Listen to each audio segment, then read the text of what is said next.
Hello, great people. Welcome back to Global Happenings. Today, we're so excited to have you again. Still on APC presidential aspirant. A lot of development are coming up right now as everyone seems not to align with each other. The South is not aligning with the South. The North, they are not ready to stand with the North. And reason is because of selfish personal gain. Right now, some major aspirants, presidential aspirants in the South are rooting for a northern presidential aspirant. Wow, this is really shocking. You're going to hear the names of these seven presidential aspirants, who most of them are from the South and from the Southeast. The reason why they are rooting for the northern aspirant is yet to be unveiled. But as we further discuss, you'll get to know the reason. But before we continue, if you've not subscribed to our channel, please do well hit on the red subscribe button and also the bell icon so that you get notification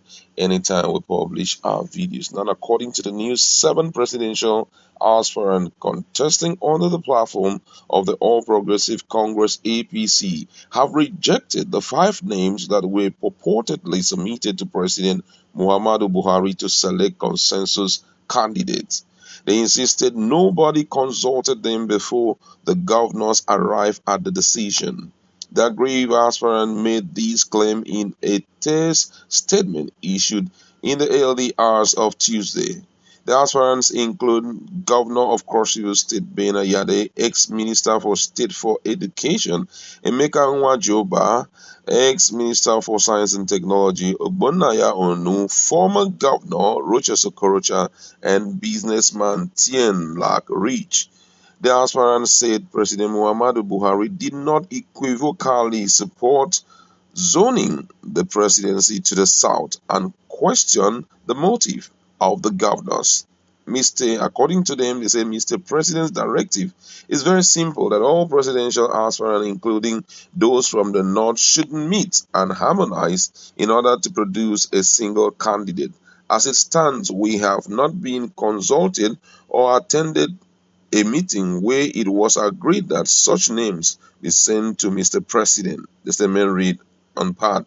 Ogbonnaya Onu added that he always have it on good authority that the majority of those governors have been promised and also given various forms of gratification to thwart the process in favor of one aspirant, and such grand plot will fail woefully. Most of the party, led by Senator Abdullahi Adamu, remains the official organ of the party through which decisions taken by stakeholders in the party will be communicated and acted upon. In the absence of that, any other move remains null and void. The names submitted to Buhari are said to include the Vice President Yemi Osibanjo, APC National Leader Siwaju Bola Tinubu, Ekiti State Governor Kayode Fayemi, former Minister of Transportation Rotimi Amechi, and Governor Dave Umahi of Ebonyi State. Quite interesting. Now, if you've listened to what these guys are saying, from all indication, the masses are not included in all of this strife. These guys are fighting their personal wars, and for them, they are looking at a position that will be taken that will bring great favor to them. You understand? So you now see that the masses need to prepare themselves so much so that they can wage this war and win it at the end of the day. Because from all indication, nobody really cares. Now, if you notice the should I call it imbalance? But really not. But you notice that there is a lot of cross carpeting going on, cross carpet support. Let me put it that way. What I mean there is that the North are crossing to the South to support the South. The South are crossing to the North. Now you know that there had been no time in Nigeria where a southern president will come out with a southern vice president. That's never happened. Neither the north going out with the north. It's always a miss. You understand? The north south or south north and all of that. So right now, for those who have maybe personally they've met with some of these aspirants, they've asked them, or maybe they have thrown promises at them. They are fighting because of those promises.